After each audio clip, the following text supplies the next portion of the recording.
बिस्मिल्लाहिर्रहमानिर्रहीम। Welcome to the professional tech. आज इस वीडियो के अंदर जो है हम ये सीखेंगे कि ऑब्जेक्ट ओरिएंटेड प्रोग्रामिंग क्या होती है और फ्लटर या डार्ट या किसी भी प्रोग्रामिंग लैंग्वेज के अंदर हम उसको किस तरीके से इस्तेमाल कर सकते हैं और उसका हमें क्या फ़ायदा होता है। तो ऑब्जेक्ट ओरिएंटेड प्रोग्रामिंग जो है ये बेसिकली रियल वर्ल्ड के साथ जो है रिलेट करती है। रियल वर्ल्ड ऑब्जेक्ट्स जो हैं जैसे इंसान हैं, स्टूडेंट है, स्टाफ है, कार है या कोई चेयर है, टेबल है, ये क्या है, रियल वर्ल्ड ऑब्जेक्ट्स हैं। तो इनकी जो प्रॉपर्टीज़ हैं वो इनके जो मेथड्स हैं वो अगर हम किसी क्लास के अंदर सारी चीज़ें उसकी पैक कर दें, इनकैप्सल कर दें और उस सारे डाटा को और उस सारे स्ट्रक्चर को हम एक वेरिएबल के थ्रू एक्सेस करें तो उसे हम जो है ऑब्जेक्ट प्रोग्रामिंग टेक्निक कहते हैं। तो इसको ओप भी बोलते हैं। तो ये तकरीबन जो है तमाम हाई लेवल लैंग्वेज जो हैं उनके अंदर मौजूद है। ये बेसिकली ये एक टेक्निक है, ये कोई लैंग्वेज नहीं है। ओप जो है कोई लैंग्वेज नहीं है, बेसिकली एक डाटा स्ट्रक्चर है, एक टेक्निक है जिसके थ्रू जो है हम अपनी प्रोग्रामिंग को स्क्रिप्ट करते हैं या प्रोग्रामिंग का कोड जो है लिखते हैं। तो जैसे स्ट्रक्चरल प्रोग्रामिंग है, स्ट्रक्चरल प्रोग्रामिंग के अंदर जो है वो हम देखें प्रोग्रामिंग के अंदर दो चीज़ें होती हैं। एक प्रोग्राम का स्ट्रक्चर मतलब कि सेट ऑफ इंस्ट्रक्शंस या उसका कोड, और दूसरा डाटा। तो स्ट्रक्चरल प्रोग्रामिंग है जैसे फॉर एग्जांपल, तो उसके अंदर जो डाटा का रोल है वो सेकेंडरी है, मतलब उसको प्योरिटी नहीं हासिल, वो दूसरे नंबर पे आता है। उसके अंदर हमने डाटा को इतनी इम्पोर्टेंस नहीं देते जितनी कि हम स्ट्रक्चर को देते हैं, कि उसके अंदर हम स्ट्रक्चर जो है प्रोग्राम का वो बिल्ड करते हैं। स्ट्रक्चर कैसे बिल्ड होता है, जो हम मेथड डिफाइन करते हैं उसकी बेस के ऊपर जो है प्रोग्राम का स्ट्रक्चर बिल्ड होता है। उसके अंदर क्लासेस या ऑब्जेक्ट्स नहीं होते स्ट्रक्चर प्रोग्रामिंग के अंदर। लेकिन ऑब्जेक्ट प्रोग्रामिंग के अंदर क्या होता है, हम पूरे का पूरा डाटा, उसकी प्रॉपर्टीज़ और उसके मेथड जो हैं एक सिंगल क्लास के अंदर पैक करते हैं और फिर उस क्लास का जो है हम एक इंस्टेंस या ऑब्जेक्ट क्रिएट करते हैं और उस एक वेरिएबल यानी उस क्लास के ऑब्जेक्ट के साथ हम उस पूरी क्लास की जितनी प्रॉपर्टीज़ हैं, जितने मेथड्स हैं और जितना भी उसके अंदर डाटा पड़ा है सबको एक्सेस कर सकते हैं।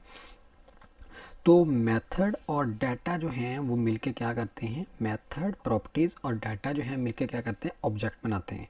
ठीक है। तो ऊप जो है टेक्निक बनाने का मकसद ही यही था कि ये रियल वर्ल्ड को जो है मॉडल कर सके, रिप्रेजेंट कर सके, मतलब कि जितने भी रियल ऑब्जेक्ट्स हैं उनकी प्रॉपर्टीज़, उनके फंक्शंस, उनके मेथड्स को जो है वो सिंगल कंक्रीट यूनिट के अंदर जो है वो डिफ़ाइन कर सके, रिप्रेजेंट कर सके। तो उसके बाद जो है हम देखते हैं कि रियल वर्ल्ड किस तरह से हम देखते हैं रियल वर्ल्ड्स को, कि उसके अंदर डिफरेंट ऑब्जेक्ट्स हैं, रियल एंटिटीज़ हैं। जैसे कि हमारे पास जो है ये बुक है, पेंसिल है, बॉय है, इंसान, माइक्रोस्कोप है, एनिमल्स हैं, चेयर है, हाउस है, लैम्प, लैपटॉप या फिर आपका स्क्रू। तो अब देखें ये क्या है, बुक जो है एक रियल वर्ल्ड ऑब्जेक्ट है। अब इसकी प्रॉपर्टीज़ क्या हैं, इसकी प्रॉपर्टीज़ जो हैं वो इसके पेजेस हैं, ठीक है, इसका कलर है, इसकी बाइंडिंग है। इसके बाद जो है जो इंसान है इनकी प्रॉपर्टीज़ क्या हैं, इसका नेम है, उसका कलर है, उसका NIC नंबर है, उसके बाद जो है उसका जेंडर आ जाता है कि वो मेल है या फीमेल है। इसी तरह माइक्रोस्कोप की आगे प्रॉपर्टीज़ आ जाती हैं कि वो इलेक्ट्रॉन है या सिंपल माइक्रोस्कोप है।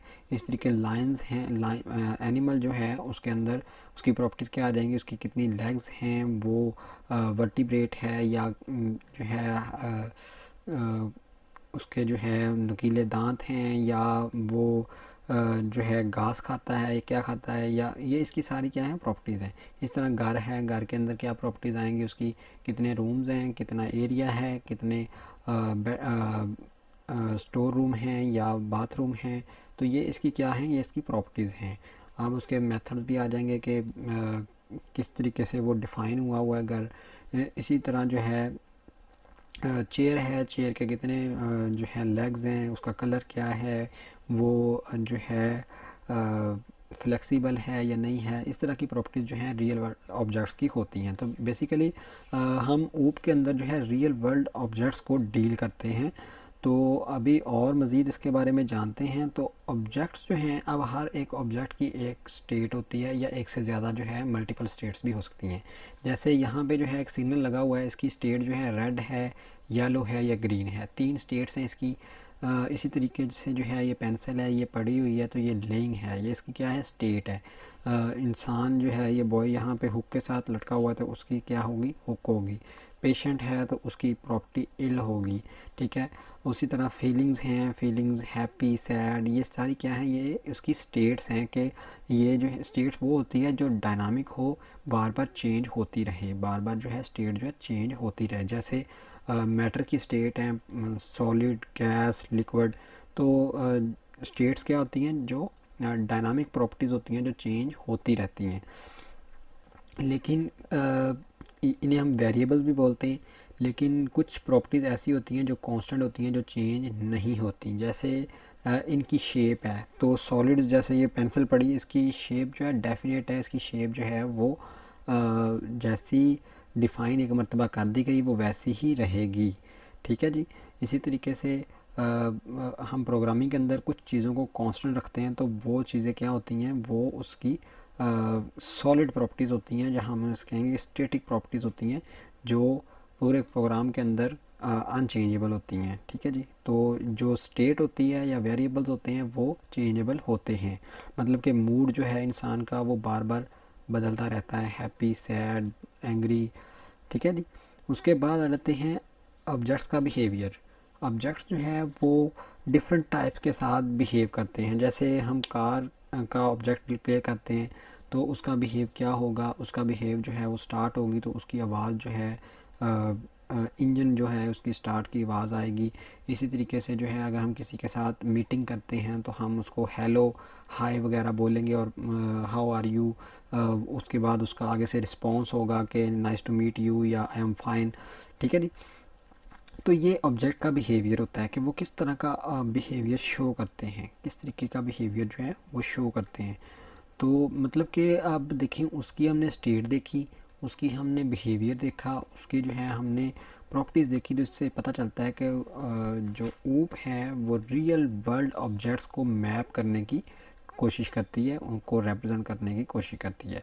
तो वर्ल्ड क्या है जी, वर्ल्ड एक सेट ऑफ थिंग्स है, इसके अंदर जो है बहुत सारी चीज़ें जो हैं आपस में इंटरेक्ट करती हैं, आपस में उनका रिलेशन है।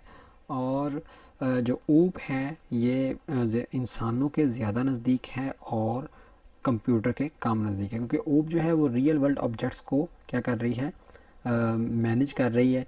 तो कंप्यूटर जो हैं, बेसिकली कंप्यूटर जो हैं इनका इनके अंदर थ्रेड्स होते हैं, थ्रेड्स के ऊपर इनका कंट्रोल होता है। थ्रेड्स का मतलब है कि सेट ऑफ प्रोग्राम्स या कोई भी सेट ऑफ सीक्वेंस जो करंट टाइम पे एग्जीक्यूट हो रहा हो। तो लेकिन कंप्यूटर जो है वो थ्रेड को कंट्रोल करता है, लेकिन ऑब्जेक्ट्स जो हैं वो थ्रेड नहीं हैं, वो रियल वर्ल्ड एंटिटीज़ हैं। तो यहाँ पे आके जो है ये कॉन्सेप्ट चेंज होता है कि कंप्यूटर जो हैं वो सिर्फ थ्रेड कंट्रोल करते हैं। तो ये ऑब्जेक्ट्स की बात आ जाती है फिर।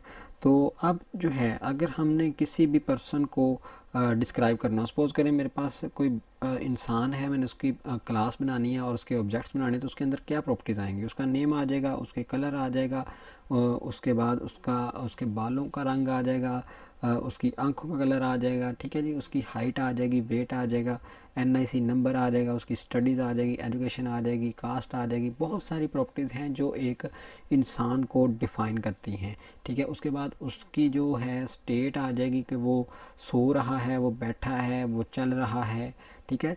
तो उसके बाद उसका बिहेवियर आ जाएगा कि वो किस तरीके से बात कर रहा है, ठीक है, या किस तरीके से कोई काम जो है वो परफॉर्म कर रहा है। इसी तरीके से जो है हम जैसे मैंने इसके अंदर प्रॉपर्टी का जिक्र क्या किया, नेम उसका, height, weight, eye colour, state, उसके बाद जो है उसका बिहेवियर, ठीक है, कि वो चल रहा है, भाग रहा है, दौड़ रहा है, ठीक है, लेटा हुआ है या किसी से बातचीत कर रहा है, अगर कोई उसके साथ जो है कोई रिक्वेस्ट करता है किस तरह से रिस्पॉन्ड करता है। तो ये जो है ऊप बिल्कुल रियल वर्ड्स को डिस्क्राइब करती है। तो ऊप के एडवांटेज क्या हैं, सबसे पहले तो है सिंपलिसिटी, कि हम बिल्कुल सिंपल अंदाज के अंदर रियल वर्ल्ड्स को मैप करते हैं सॉफ्टवेयर के अंदर, ठीक है। कम्प्लेक्सिटी जो है बहुत ज़्यादा रिड्यूस हो जाती है, स्ट्रक्चर जो है बिल्कुल क्लियर होता है, मतलब कि अगर किसी भी की पूरे प्रोग्राम के अंदर जो है वो कोई भी मॉडिफिकेशन करनी है या उसकी प्रॉपर्टी चेंज करनी है तो हम उसकी क्लास में जाएंगे सिंपली और वो प्रॉपर्टी चेंज कर देंगे, तो वो या नई ऐड करनी है तो वो हर जगह पे वो एप्लीकेबल हो जाएगी पूरी एप्लीकेशन के अंदर। ठीक है जी।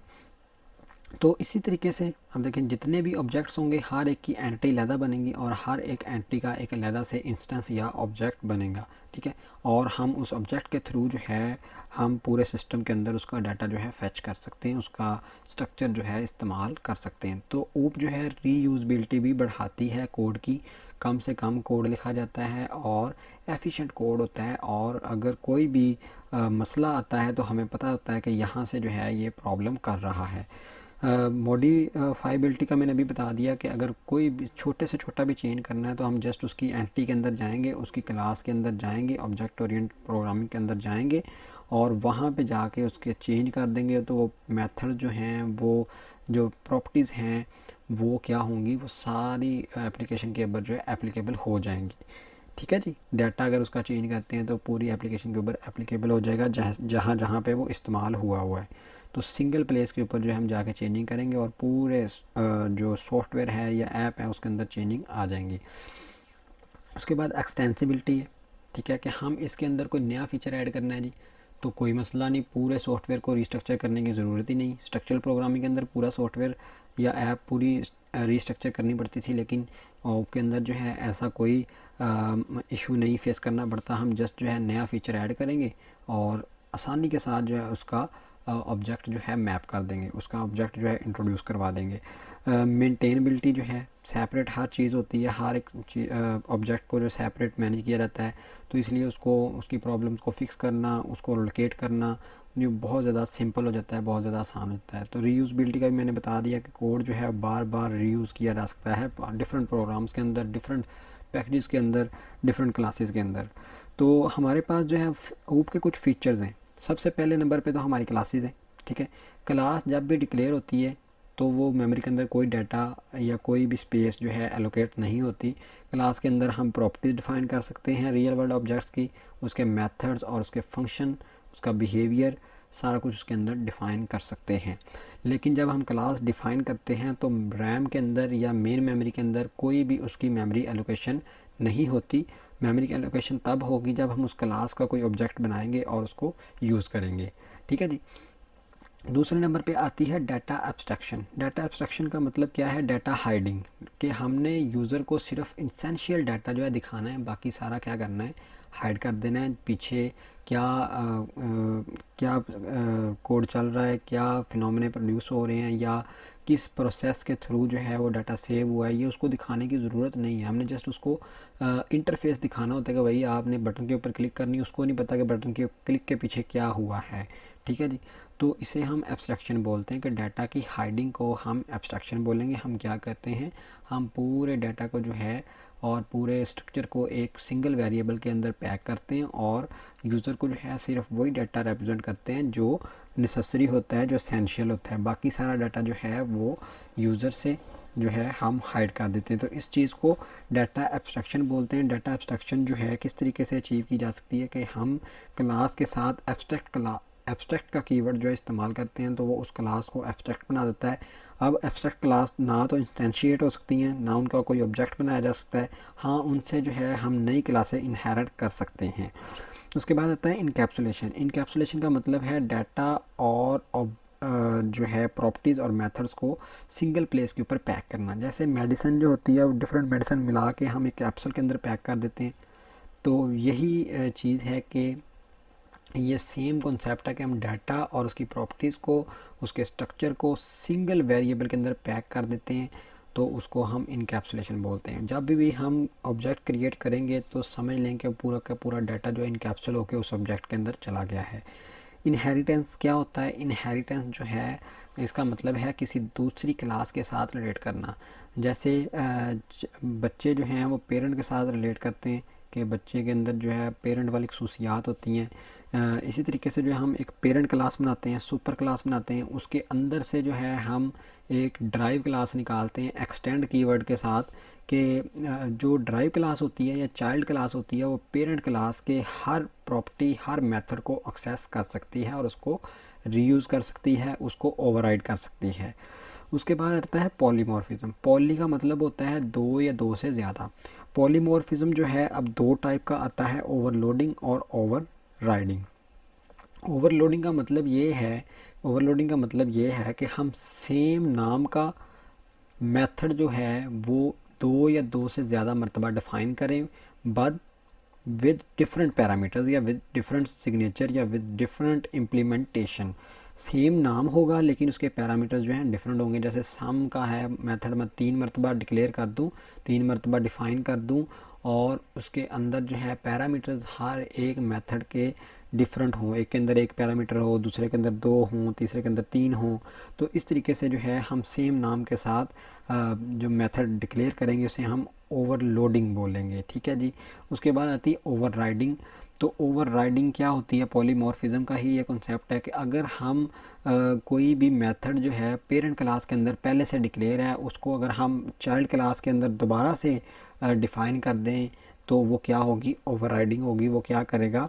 पेरेंट क्लास के मेथड को ओवरराइड करके, मतलब उसको स्किप करके अपना जो कोड है वो एग्जीक्यूट कर देगा। उसके बाद आती है इंफॉर्मेशन हाइडिंग। ये बिल्कुल एब्स्ट्रैक्शन ही है, जैसे मैंने ऊपर बता दिया है कि डाटा के ऑब्जेक्ट के साथ जो है हम पूरा डाटा पैक कर देते हैं, तो वो एक पूरी सिक्योरिटी लेयर बना देता है पूरे डाटा के इर्द गिर्द। हम ऑब्जेक्ट के बगैर उस क्लास का या उस फाइल का डाटा जो है एक्सेस नहीं कर सकते और इस तरीके से डाटा जो है वो हाइड हो जाता है। उसके बाद आती हैं अब ऊप के जो हैं बेसिक कॉन्सेप्ट्स। सबसे पहले नंबर पे आता है क्लास। क्लास जो है वो समझ लें कि बिल्डिंग ब्लॉक्स है ऊप स्ट्रक्चर का। ठीक है जी, बिल्डिंग ब्लॉक्स हैं कि इसके बगैर जो है ऊप हो ही नहीं सकती। ये क्लासेस जो हैं ये डिफ़ाइन करते हैं पूरे ऑब्जेक्ट ओरिएंटेड स्ट्रक्चर को। ठीक है। हम किसी भी ऑब्जेक्ट के साथ जो है रिलेट करती हुई मल्टीपल क्लासेस बना सकते हैं। ठीक है। जितने भी ऑब्जेक्ट होते हैं, हर एक ऑब्जेक्ट जो है बेसिकली किसी क्लास का इंस्टेंस होता है। ठीक है। उसका कोई वेरिएबल होता है। समझ लें कि पूरी क्लास जो है वो सिंगल वेरिएबल के अंदर यानी ऑब्जेक्ट के अंदर या इंस्टेंस के अंदर पैक होती है। तो क्लासेस जो हैं वो बिल्डिंग ब्लॉक्स हैं। अगर क्लासेस नहीं हैं तो इसका मतलब ऑब्जेक्ट ओरिएंटेशन भी नहीं है। तो क्लासेस जो हैं वो बेसिक बिल्डिंग ब्लॉक्स हैं ऊप के अंदर। उसके बाद क्लासेस से ही आगे ऑब्जेक्ट बनते हैं। ठीक है। अब ऑब्जेक्ट क्या होता है? ऑब्जेक्ट जो है वो एक वेरिएबल होता है जी, जिसके अंदर पूरी क्लास जो है पैक होती है। मतलब कि क्लास का जितना भी डाटा है उसकी प्रॉपर्टीज़, ठीक है, उसके ग्लोबल वेरिएबल्स, उसके मेथड्स, ठीक है, उसके फंक्शंस, उसका बिहेवियर, सारा कुछ जो है उसका इंस्टेंस और सॉरी इंस्टेंस बोल दिया, उसका कंस्ट्रक्टर और डिस्ट्रक्टर, वो सारा कुछ उस सिंगल ऑब्जेक्ट के अंदर, उस सिंगल वेरिएबल के अंदर आ जाता है। उसको हम क्या बोलते हैं जी? ऑब्जेक्ट बोलते हैं। अब ऑब्जेक्ट के अंदर जो है डाटा भी पड़ा होता है और कोड भी पड़ा होता है जो हमने डिफ़ाइन किया होता है उस स्पेसिफिक क्लास के अंदर। अब देखें ऑब्जेक्ट की जो है कुछ प्रॉपर्टीज़ होती हैं। जैसे हमने पीछे देखा कि जैसे स्टूडेंट है, स्टूडेंट की क्या प्रॉपर्टीज़ होंगी? स्टूडेंट का नेम है, एनआईसी नंबर है, रोल नंबर है, बैच है। ठीक है जी। तो ये इसकी क्या है? प्रॉपर्टीज़ हैं। अब उसकी जो है आगे मेथड्स क्या आ जाएंगे? इंसर्ट स्टूडेंट या save student, delete student, update student. ठीक है जी। तो ये इसके क्या है? मेथड है। उसके बाद उसकी स्टेट कैसे आ जाती है कि स्टूडेंट की जो है इज़ एक्टिव आ जाएगी कि वो स्टूडेंट जो है अभी अदारे के अंदर पढ़ रहा है या नहीं पढ़ रहा। ठीक है। तो इस तरीके से जो है उसका बिहेवियर आ जाएगा कि उसकी परफॉर्मेंस जो है किस तरीके की है। ठीक है जी। तो ये रियल वर्ल्ड ऑब्जेक्ट्स की जो हैं प्रॉपर्टीज़ होती हैं, आइडेंटिटी आ जाती है, उसकी स्टेट, बिहेवियर वगैरह जो है आ जाता है। तो असल में जो है ऑब्जेक्ट जो है वो एक रियल वर्ल्ड एंटिटी की रिप्रेजेंटेशन या एब्स्ट्रैक्शन होती है। ठीक है। उसके अंदर जो है वो सारी चीज़ें जो हैं पैक होती हैं। तो ऑब्जेक्ट जो है वो क्या होता है? ऑब्जेक्ट जो है एक ऐसा वेरिएबल होता है जो किसी क्लास को रेफ़र करता है, उसके डाटा को और उसके स्ट्रक्चर को। ठीक है। ऑब्जेक्ट के अंदर जो है किसी भी क्लास के जो हैं हम मल्टीपल ऑब्जेक्ट्स बना सकते हैं। किसी भी क्लास के हम मल्टीपल ऑब्जेक्ट्स बना सकते हैं, लेकिन एक ऑब्जेक्ट जो है at a time single class को रिप्रेजेंट कर रहा होता है। ठीक है जी। क्लासेस जो हैं वो बेसिकली उनको रिप्रेजेंट करने का जो मेथड है वो ऑब्जेक्ट्स की क्रिएशन ही है, ठीक है। क्लासेस को हम डायरेक्टली एक्सेस जो है नहीं कर सकते, विदाउट वेरिएबल की डिक्लेरेशन के बगैर जो है हम उनको एक्सेस नहीं कर सकते। तो क्लासेस के जो हैं मल्टीपल ऑब्जेक्ट्स हो सकते हैं, लेकिन एक क्लास का एटलीस्ट वन ऑब्जेक्ट होता है जिसके ज़रिए उसको एक्सेस किया जाता है। तो जैसे यहाँ पे हम एग्जांपल लेते हैं, क्लास कॉन्सेप्ट क्या है कि एक बैंक अकाउंट की क्लास है, ठीक है जी। उसके अंदर उसका क्या है जी, अकाउंट टाइटल है, अकाउंट के अंदर जो अमाउंट पड़ी है बैलेंस है उसका, ठीक है, और अकाउंट नंबर है। तीन प्रॉपर्टीज सपोज करें उसकी। तो अब मेरे पास जो है बैंक के अंदर बहुत सारे लोगों का अकाउंट होता है, तो जितने भी कस्टमर या जितने भी क्लाइंट्स आते जाएंगे उतने ही ऑब्जेक्ट्स जो है बनते जाएंगे, और हर एक ऑब्जेक्ट के अंदर जो है वो डाटा डिफरेंट होगा, क्योंकि हम पूरी क्लास की कॉपी, उसके डाटा की कॉपी एक सिंगल वेरिएबल के अंदर डाल देते हैं। तो हर मर्तबा जो हम ऑब्जेक्ट डिक्लेयर करेंगे वो उसके अंदर नया डाटा पैक होगा। जैसे जॉन बैंक्स अकाउंट, उसके अंदर बैलेंस जो है 5257 का पड़ा है। इस तरीके से दूसरा ऑब्जेक्ट बनाएंगे, उसके अंदर डिफरेंट डाटा होगा। और ये चीज़ें जो है हम अभी नेक्स्ट लेक्चर के अंदर जो है इम्प्लीमेंट करने की कोशिश करेंगे, किस तरीके से डाटा जो है डिफरेंट, एक ही क्लास एक मरतबा डिक्लेयर हुई है लेकिन डाटा जो है उसी क्लास के अंदर जा रहा है, लेकिन हर मरतबा मुख्तलिफ आ रहा है। तो ये ऑब्जेक्ट ओरिएंटेशन की ब्यूटी है कि हम एक ही मरतबा डिक्लेरेशन से उसको मल्टीपल टाइम जो है रीयूज़ कर सकते हैं। उसके बाद जो है हाइडिंग किस तरीके से होती है जी। हाइडिंग जो है प्रोग्राम का जो हाइडिंग होती है वो क्या होती है जी, हम उसकी पूरी कम्प्लेक्सिबिलिटी को, कि वेरिएबल जो है किस तरीके से डिक्लेयर हुए हैं, किस तरीके से डाटा जो है इंसर्ट हो रहा है डाटाबेस के अंदर, किस तरीके से फैच हो रहा है, किस तरीके से जो है वो सर्च हो रही है, ये सारा कुछ जो है हम यूज़र से छुपा देते हैं। उसको सिर्फ जो है वो डाटा ही दिखाते हैं कि भाई, या उसको पैगाम देते हैं नोटिफिकेशन के ज़रिए, भाई आपका डाटा सेव हो गया है या आपका डाटा जो है डिलीट हो गया है। उसको नहीं पता किस तरीके से हो रहा है। जैसे कार है, कार के अंदर जो है इंजन लगा हुआ है, सारा कुछ लगा हुआ, उसकी ब्रेक सिस्टम है, उसका हर एक चीज़ है, और उसके ऊपर जो है हमने एक होल चढ़ा देते हैं जी, लो जी सारा कुछ जो है वो पैक हो गया उसके अंदर।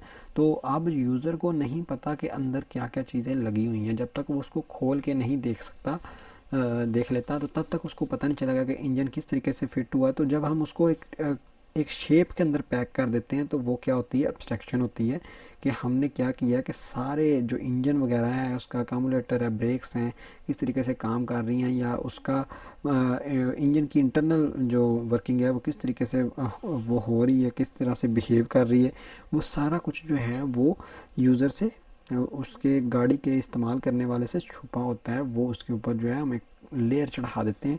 तो प्रोग्रामिंग के अंदर भी हम ऐसा ही करते हैं, हम एब्स्ट्रैक्शन की क्लास के साथ जो है डाटा पूरा कंक्रीट कर देते हैं। इनकैप्सुलेशन का मैंने बताया कि हम जितने भी फंक्शंस हैं, जितने भी डाटा है, जितने भी प्रॉपर्टीज़ हैं, अगर हम उसको सिंगल यूनिट के अंदर पैक कर देंगे तो उसको हम इनकैप्सुलेशन बोलते हैं। जैसे ही हम किसी क्लास का ऑब्जेक्ट क्रिएट करते हैं तो वो इनकैप्सुलेशन हो जाती है। मतलब कि डाटा और ऑब्जेक्ट जो है वो सारे का सारा जो है वो डाटा और उसके मेथड जो हैं वो सारे के सारे एक वेरिएबल के अंदर आ जाते हैं, जिसे हम क्लास का ऑब्जेक्ट बोलते हैं। और अब जो है उस ऑब्जेक्ट के बगैर हम उसके क्लास के डाटा को आउटसाइड वर्ल्ड से एक्सेस नहीं कर सकते, ठीक है जी। उसको हम एक्सेस नहीं कर सकते विदाउट ऑब्जेक्ट। तो ये इनकैप्सुलेशन है, तो ये बहुत ज़्यादा इम्पोर्टेंट फीचर है क्लासेस का। उसके बाद आती है डायनामिक बाइंडिंग। डायनामिक बाइंडिंग क्या होती है जी, कि हम अगर किसी भी फंक्शन कॉल को किसी फंक्शन की डेफिनेशन के साथ जो है लिंक करते हैं तो उसे हम बाइंडिंग कहते हैं, ठीक है जी। जैसे ही हम बाइंडिंग जो है दो टाइप की होती है जी। बाइंडिंग जो है एक रन टाइम है, एक और दूसरी है कंपाइल टाइम। अगर हम किसी भी मेथड को रन टाइम के ऊपर जो है किसी और मेथड के अंदर कॉल करते हैं तो वो होती है डायनामिक बाइंडिंग, और अगर हम उसको कंपाइल टाइम के ऊपर कॉल करेंगे तो वो जो है हमारे पास कंपाइल बाइंडिंग होती है। तो इस तरीके से क्या होता है कि डाटा जो है वो एट द रन टाइम जो है वो बाइंड हो रहा होता है या एग्जीक्यूट हो रहा होता है। मैसेज पासिंग, ठीक है जी। तो ऑब्जेक्ट्स के अंदर जो है हम मैसेज किस तरीके से पास करते हैं, अगर हम कोई भी डाटा जो है मतलब कि किसी एक ऑब्जेक्ट का डाटा दूसरे ऑब्जेक्ट को देना है, और अगर हम वो किसी एक ऑब्जेक्ट का डाटा दूसरे ऑब्जेक्ट को देते हैं तो इसको हम बोलते हैं मैसेज पासिंग, कि हम जो है वैल्यू एक ऑब्जेक्ट से लेके दूसरे ऑब्जेक्ट को दे रहे हैं। ठीक है जी। जैसे ऑब्जेक्ट वन ने जो है मैसेज डाटा किसको दिया, मैसेज दिया किसको, ऑब्जेक्ट टू को, ऑब्जेक्ट टू ने ऑब्जेक्ट थ्री को दिया, ऑब्जेक्ट थ्री ने जो है ऑब्जेक्ट वन को वापस दे दिया, या ऑब्जेक्ट वन ने जो है वो ऑब्जेक्ट थ्री को दे दिया। तो इस तरीके से जो है ऑब्जेक्ट के दरमियान जो है डाटा की शेयरिंग होती है। ये भी हम प्रैक्टिकली जो है करके देखेंगे किस तरीके से मैसेज पासिंग होती है। उसके बाद आ जाता है इनहेरिटेंस। इनहेरिटेंस का क्या मतलब है? इनहेरिटेंस का मतलब ये है कि जो प्रॉपर्टीज़ जो हैं वो जेनेरिक हैं, जैसे कि कार है, ठीक है जी, कार है, उसकी प्रॉपर्टीज़ क्या होंगी, उसकी प्रॉपर्टीज़ जो हैं उसका कलर है, उसका इंजन है, उसका मॉडल है, ठीक है जी, और उसके बाद जो है उसके व्हील्स हैं, उसकी जो है वो सीट्स हैं। तो ये इसकी जेनेरिक टाइप्स हैं। अब आ जाते हैं, अगर मैं एक कार की जेनेरिक क्लास बना लेता हूँ, वो क्या होगी, उसकी पेरेंट क्लास होगी, और उसमें से एक मैं चाइल्ड क्लास निकालता हूँ होंडा की। तो होंडा के अंदर वो क्या और प्रॉपर्टीज़ आ जाएंगी, उसकी प्राइस आ जाएगी, ठीक है जी, उसके बाद जो है उसका माइलेज आ जाएगा, या और इस तरह की प्रॉपर्टीज़ आ जाएंगी। लेकिन वो बाकी प्रॉपर्टीज़ किसकी इस्तेमाल करेंगी, जो कार है, क्योंकि होंडा होंडा की जो जैसे सिटी कार है, होंडा सिटी है, तो वो क्या कर रही होगी, वो एक्सटेंड कर रही होगी एक कार क्लास को, जो जेनेरिक क्लास है उसके अंदर जितनी प्रॉपर्टीज़ हैं वो अब होंडा सिटी की क्लास भी उसको इस्तेमाल कर सकती है। जहाँ हम फरारी की एक नई क्लास बना लें तो वो उसको जो है इस्तेमाल कर सकती है, ठीक है जी। तो इसमें क्या होता है कि चाइल्ड क्लासेस जो हैं वो पेरेंट क्लासेस का डाटा जो है यूटिलाइज़ करती हैं, और इससे क्या होता है कि इससे जो है रीयूज़िबिलिटी बढ़ती है, और बार बार जो है हमें हर एक क्लास के अंदर डाटा जो है वो डिक्लेयर या डिफ़ाइन नहीं करना पड़ता, या वेरिएबल डिक्लेयर या डिफ़ाइन नहीं करने पड़ते, बल्कि हमने जो पहले से डिक्लेयर होते हैं हम उसको इस्तेमाल कर लेते हैं। उसके बाद जैसे यहाँ पे एग्जांपल है, जब भी मैंने एग्जांपल दी, व्हीकल है, तो क्या होगा, व्हीकल के अंदर अब दो टाइप्स आ जाती हैं जी। व्हीकल के अंदर क्या दो टाइप्स आती हैं जी, स्ट्रीट व्हीकल या एयरक्राफ्ट, ठीक है जी। तो ये इसकी प्रॉपर्टीज़ बन जाएंगी कि वो क्या हैं, स्ट्रीट व्हीकल्स है या फिर कोई जहाज़ वगैरह है। अब अगर जहाज़ है तो वो हेलीकॉप्टर है या प्लेन है, ठीक है, ये इसकी प्रॉपर्टीज़ हैं। उसी तरह स्ट्रीट व्हीकल क्या आ जाएंगी, वो कार है या मोटरसाइकिल है, ठीक है। तो इस तरीके के इसकी प्रॉपर्टीज़ बन जाएंगी, या ट्रक है या ट्रैक्टर है। तो हम जितनी मर्ज़ी चाहें उसकी प्रॉपर्टीज़ जो हैं वो डिफ़ाइन कर सकते हैं। उसके बाद आता है पॉलीमॉर्फिज्म। पॉलीमॉर्फिज्म का मैंने बताया था कि पॉली का मतलब है दो या दो से ज़्यादा। तो इसका मतलब क्या हुआ कि ऐसी चीज़ जिसका वजूद जो है एक से ज़्यादा मरतबा एग्जिस्ट करता हो, ठीक है जी। जैसे पॉलीमॉर्फिज्म जो है वो क्या होता है कि सेम मेथड्स या same variables with different implementations या डिफरेंट सिग्नेचर्स, ठीक है। तो अगर हम कोई भी मेथड जो है सेम नेम के साथ लेकिन डिफरेंट पैरामीटर के साथ डिक्लेयर करते हैं, डिफाइन करते हैं, तो वो क्या होगा, वो पॉलीमॉर्फिज्म होगा, वो पॉलीमॉर्फिज्म होगा। जैसे यहाँ पे जो है यहाँ पे एग्जांपल है शेप की, तो उसके अंदर एक मेथड है ड्रा का, ठीक है जी, ड्रा का। और लेकिन वही मेथड जो है एक्सटेंड हो रहा है, ये किसकी एग्जांपल दी गई है, ये ओवर राइडिंग की एग्जांपल है कि शेप एक जो है वो पेरेंट क्लास थी, सुपर क्लास थी, उसके अंदर एक मेथड बना हुआ है जी ड्रा का, लेकिन हमने उससे एक और क्लास निकाल ली ट्रायंगल की। ट्रायंगल के अंदर जो है फिर से वो हमने मेथड बनाया ड्रा का, तो ड्रा का ये मेथड जो है उसको क्या कर देगा, ओवरराइड कर देगा। इसका क्या मतलब है, ड्रा उधर भी डिक्लेयर है इधर भी डिक्लेयर है, तो इसका मतलब ये सेम नेम के साथ जो है वो सेम नेम और सेम पैरामीटर के साथ जो है अगर हम करते हैं पेरेंट और चाइल्ड क्लास के अंदर, तो उसको हम ओवरराइडिंग बोलते हैं। और अगर जो है हम सेम क्लास के अंदर सेम नेम लेकिन डिफरेंट पैरामीटर के साथ करते हैं तो उसे हम ओवरलोडिंग बोलते हैं। तो पॉलीमॉर्फिज्म जो है वो दो टाइप का होता है, ठीक है जी, रन टाइम और कंपाइल टाइम। रन टाइम क्या होता है जी, रन टाइम जो है ओवरलोडिंग बोलते हैं उसको, ठीक है, इसे हम वर्चुअल फंक्शन भी बोलते हैं। और जो कंपाइल टाइम पॉलीमॉर्फिज्म होता है उसे हम फंक्शन ओवरलोडिंग या ऑपरेटर ओवरलोडिंग बोलते हैं, ठीक है जी। तो उसके बाद जो है हमारे पास एब्स्ट्रैक्शन आ जाती है। एब्स्ट्रैक्शन के अंदर जो है हम क्लासेस के साथ जो है जस्ट एब्स्ट्रैक्ट का कीवर्ड लगाते हैं और उसके अंदर कम से कम एक एब्स्ट्रैक्ट मेथड डिफ़ाइन करते हैं, तो हमारी जो क्लास है वो एब्स्ट्रैक्ट बन जाती है। तो ये बेसिकली ये बेसिक कॉन्सेप्ट थे ऊप के जिसके ज़रिए जो है हम इसके ऊपर ग्रिप कर सकते हैं। अगर इसकी आपको समझ आ जाती है कि रियल वर्ल्ड ऑब्जेक्ट को कैसे हैंडल करना है, किस तरीके से उनकी मैनिपुलेशन करनी है, तो आप जो है किसी भी लैंग्वेज की ऊप कर सकते हैं। तो हम इसकी इंशाल्लाह जो है नेक्स्ट क्लासेस के अंदर प्रैक्टिस करेंगे। तो मिलते हैं हम नेक्स्ट वीडियो के अंदर। तब तक के लिए अल्लाह हाफ़िज़।